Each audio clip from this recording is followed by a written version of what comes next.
Replacing cold cutters on my wading boots. These are the new ones I'm sticking in.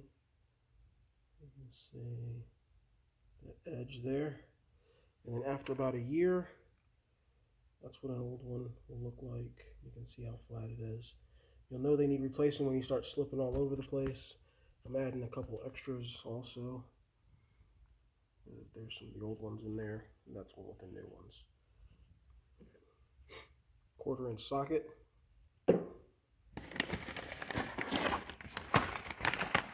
Bag of cold cutters. Cheap wading boots. Studded wading boots.